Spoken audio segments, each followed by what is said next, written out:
नमस्कार बच्चों, स्वागत है आपका हिंदी व्याकरण में। तो बच्चों, आज हम पढ़ेंगे हिंदी व्याकरण का अध्याय अविकारी शब्द।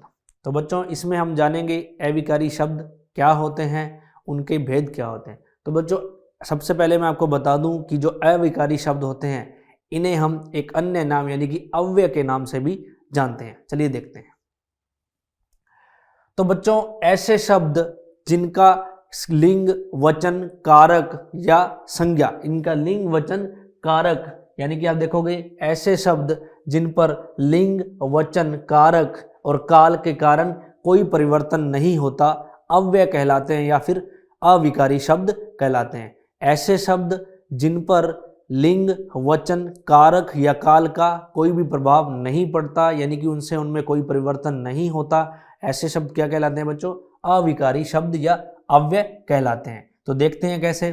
अव्यय के आगे पढ़ेंगे बच्चों, अव्यय के प्रकार।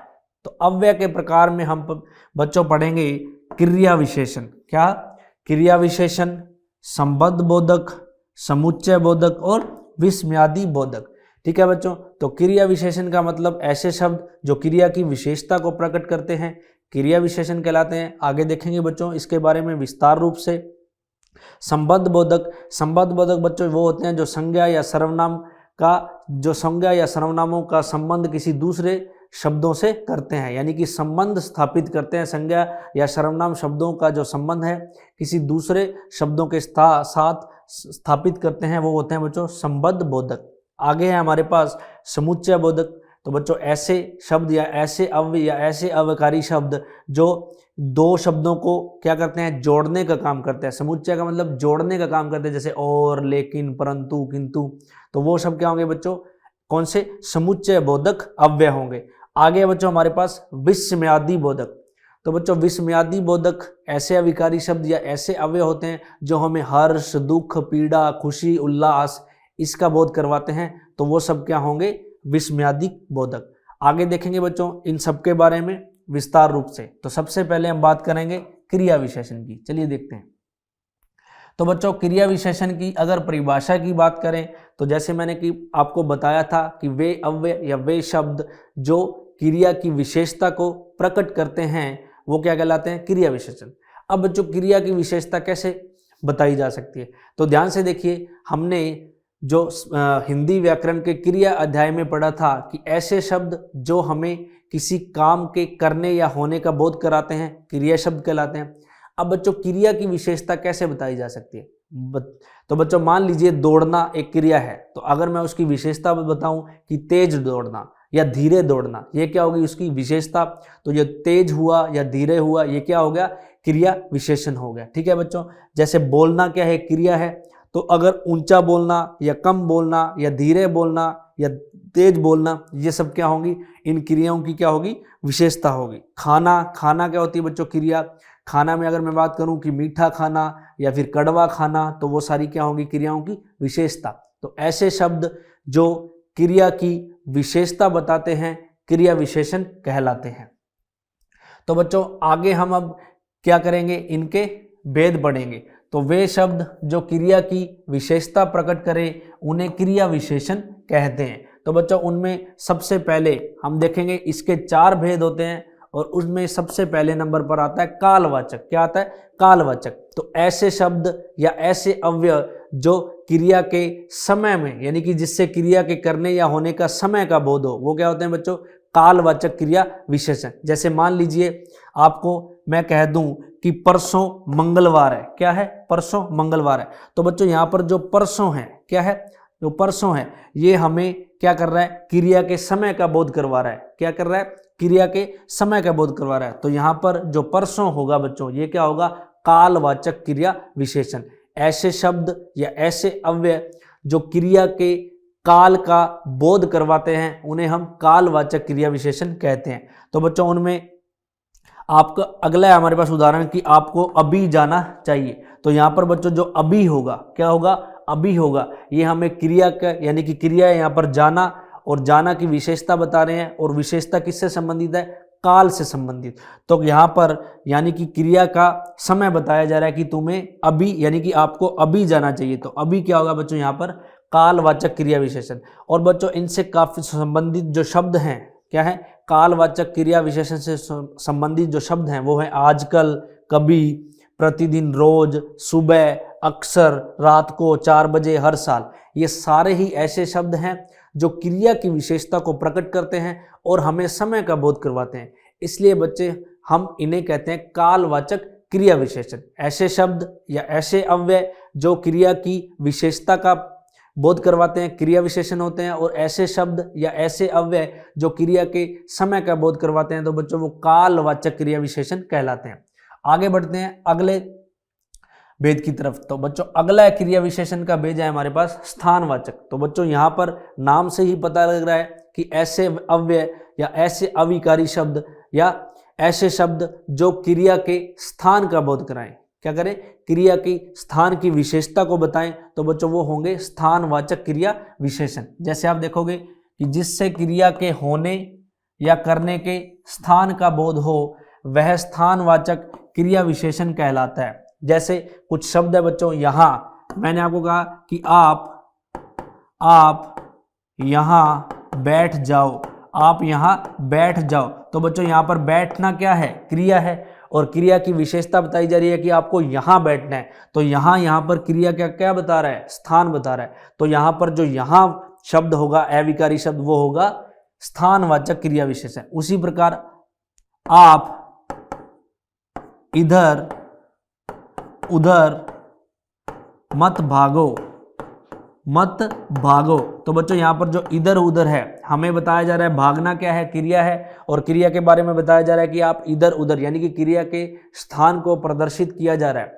तो यहाँ पर क्या होगा, स्थानवाचक क्रिया विशेषण। इसी प्रकार बच्चों क्रिया के यानी कि स्थान से संबंधित जो शब्द हैं वो ये होते हैं यहाँ, वहाँ, इधर उधर, नीचे। नीचे भी बच्चों स्थान को प्रदर्शित करता है, जैसे पेड़ के नीचे बैठ जाओ, या ऊपर, यानी कि अब हम कह सकते हैं यहाँ पर बेड के ऊपर बैठ जाओ, बाहर, घर के बाहर चले जाओ, घर के भीतर चले जाओ, और आसपास। ये सभी शब्द क्या हैं बच्चों, ऐसे शब्द हैं जो क्रिया के स्थान को प्रदर्शित करते हैं, यानी कि क्रिया के स्थान का बोध करवाते हैं। तो ये सभी, इन सभी शब्दों में कौन सा होगा, स्थानवाचक क्रिया विशेषण होगा।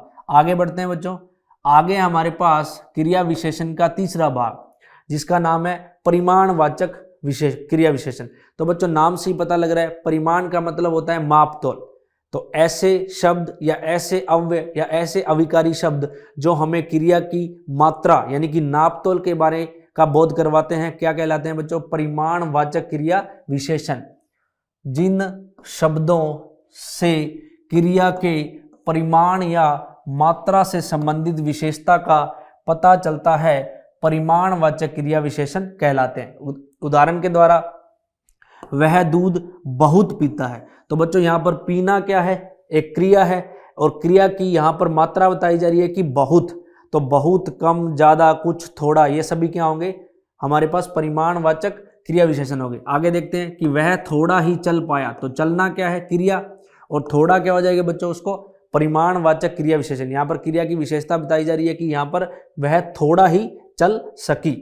आगे है उतना खाओ जितना पच सके, जितना पचा सको, कि उतना खाओ जितना पचा सको। तो पचाना क्या है बच्चों, क्रिया है, और हमें बताया जा रहा है उतना और जितना, मतलब उसकी मात्रा के बारे में बताया जा रहा है, नापतोल के बारे में बताया जा रहा है। तो इस उतना या जितना में क्या होगा बच्चों, परिमाणवाचक क्रिया विशेषण। तो बच्चों ये उतना, जितना, बहुत, कम, थोड़ा, कुछ, ये सब क्या होंगे परिमाणवाचक क्रिया विशेषण। आगे देखते हैं बच्चों क्रिया विशेषण का चौथा भाग जिसका नाम है रीतिवाचक। तो ऐसे शब्द, ऐसे अव्यय या ऐसे अविकारी शब्द जिनसे क्रिया के करने का ढंग पता चले। क्या पता चले, क्रिया के होने या करने का क्या पता चले, ढंग पता चले। ठीक है बच्चों, वहां पर हम कह सकते हैं क्या होगा, रीतिवाचक क्रिया विशेषण। जैसे हम बात करें कि धीरे धीरे चलिए, धीरे धीरे चलिए, तो यहाँ पर जो धीरे धीरे शब्द होगा वो बता रहा है क्रिया के होने का ढंग, तो इसमें होगा रीतिवाचक क्रिया विशेषण। आगे देखते हैं बच्चों, जैसे शनय शनय जाता है यानी कि धीरे धीरे जाता है। सहसा बम फट गया यानी कि सहसा अचानक, एकदम से बम फट गया। निश्चय पूर्वक करूंगा यानी कि इस काम को मैं निश्चय पूर्वक करूंगा। तो यहाँ पर क्रिया के करने का ढंग बताया जा रहा है बच्चों, तो इसमें क्या होगा, रीतिवाचक क्रिया विशेषण। तो बच्चों हमने जाना क्रिया विशेषण के बारे में, ऐसे शब्द जो क्रिया की विशेषता को प्रकट करते हैं क्रिया विशेषण कहलाते हैं। फिर बच्चों हमने उसके भागों के बारे में जाना कि क्रिया विशेषण के 4 भाग होते हैं बच्चों, जिसमें हमने पढ़ा कालवाचक, स्थानवाचक और परिमाणवाचक और रीतिवाचक। तो ये सब क्या होंगे, क्रिया विशेषण के भाग, और इनसे संबंधित बच्चों हमने उदाहरण देखे। आगे बढ़ते हैं बच्चों। आगे है हमारे पास जो संबद्ध बोधक। क्या है, हमारे पास अविकारी शब्द का दूसरा भाग है बच्चों संबद्ध बोधक। पहले भाग में हमने पढ़ा था क्या, पहले भाग में पढ़ा था हमने क्रिया विशेषण, अब हम पढ़ेंगे संबद्ध बोधक। तो मैंने बच्चों आपको शुरू में ही बताया था कि जो संज्ञा और सर्वनाम के बीच संबंध स्थापित करते हैं, किसी संज्ञा और सर्वनाम का संबंध स्थापित करते हैं किसी दूसरे शब्द के साथ, तो वो क्या कहलाते हैं, संबद्ध बोधक अविकारी शब्द कहलाते हैं। जैसे देखिए कि जिस अव्यय, अव्यय का मतलब क्या होता है बच्चों, अविकारी शब्द। तो जिस अव्यय शब्द से संज्ञा अथवा सर्वनाम का संबंध वाक्य के दूसरे शब्दों के साथ प्रकट होता है, उसे हम कहते हैं संबद्ध बोधक अव्यय।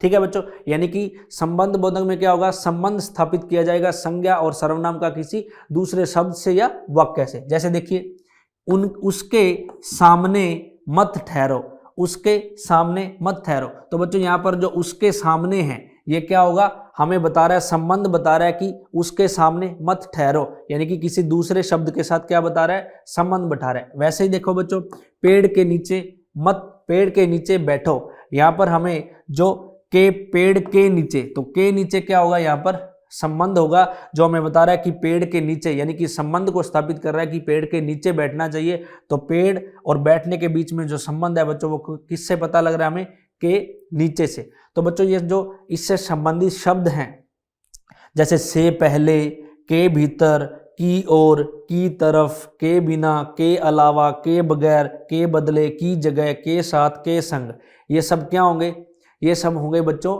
संबंध बोधक अव्यय या संबंध बोधक अविकारी शब्द, जो संज्ञा और सर्वनाम का किसी दूसरे शब्द या वाक्य के साथ संबंध स्थापित करते हैं। इन शब्दों के आधार पर हमें पता लग जाता है कि संज्ञा और सर्वनाम का किसी दूसरे शब्द या वाक्य से क्या संबंध है। ठीक है बच्चों, तो आगे बढ़ते हैं हमारे अविकारी शब्द के तीसरे भाग की तरफ, और इसमें पढ़ेंगे हम समुच्चय बोधक। तो बच्चों समुच्चय बोधक नाम से ही पता लग रहा है कि ऐसे अव्यय या ऐसे अविकारी शब्द जो दो शब्दों को जोड़ने का काम करते हैं या फिर दो वाक्यों को जोड़ने का काम करते हैं, क्या कहलाते हैं, हमारे समुच्चय बोधक अव्यय। जैसे किंतु, परंतु, और, ये लेकिन, ये सब क्या होंगे बच्चों, हमारे समुच्चय बोधक अव्यय। देखिए जैसे कि जो अव्यय दो शब्दों अथवा दो वाक्यों को जोड़ने का कार्य करते हैं उन्हें समुच्चय बोधक अव्यय कहते हैं। जैसे देखिए बच्चों, और मैंने बोला कि राम और श्याम घर जा रहे हैं, तो यहाँ पर राम और श्याम को जोड़ने के लिए हमने प्रयोग किया और का। जैसे आगे है तथा, एवं, मगर, वह जाना तो चाहता है लेकिन उसके पास पैसे नहीं है, तो लेकिन, किंतु, परंतु, इसलिए, इस कारण, अतः, क्योंकि, ताकि, या, अथवा, चाहे, ये वे शब्द हैं बच्चों जो किन्हीं दो शब्दों को जोड़ने के काम आते हैं या फिर दो वाक्यों को जोड़ने के काम आते हैं। और ऐसे शब्द, ऐसे अव्यय, ऐसे अविकारी शब्द जो दो शब्दों या दो वाक्यों को जोड़ने का काम करते हैं बच्चों, वो क्या कहलाते हैं, समुच्चय बोधक अविकारी शब्द। आगे बढ़ते हैं बच्चों इसके अगले भाग की तरफ, यानी कि अविकारी शब्द का लास्ट यानी कि अंतिम भाग है विस्मयादि बोधक। बच्चों विस्मयादि बोधक अविकारी शब्द वो होते हैं जिनसे हमें वाक्य में पता लगता है हर्ष, खुशी का, पीड़ा का, दुख का। तो ऐसे शब्द जो हमें दुख, हर्ष, खुशी, पीड़ा का बोध करवाते हैं क्या कहलाते हैं, विस्मयादि बोधक अविकारी शब्द कहलाते हैं। तो जिन अविकारी शब्दों से हर्ष, शोक, आश्चर्य, घृणा, दुख, पीड़ा आदि का क्या हो, बोध हो, प्रकट हो, उन्हें हम विस्मयादि बोधक अव्यय कहते हैं। जैसे बच्चों ओ, ये हमें आश्चर्य से होता है, हे, वाह, वाह होता है बच्चों खुशी के लिए, अरे, अरे होता है हम एकदम से जब आश्चर्यचकित हो जाते हैं, कहते हैं अति सुंदर, ये होता है आश्चर्यचकित। उफ, उफ होता है बच्चों दुख के लिए। हाय, धिक्कार, सावधान, बहुत अच्छा, तौबा तौबा, अति सुंदर। तो ये जो शब्द हैं बच्चों, ये सारे ही शब्द हमें बोध करवाते हैं विस्मयादि बोधक का। तो बच्चों ऐसे शब्द, ऐसे अव्यय या ऐसे अविकारी शब्द जो हमें दुख, पीड़ा, हर्ष, उल्लास, खुशी आदि का बोध करवाते हैं, विस्मयादि बोधक अविकारी शब्द कहलाते हैं।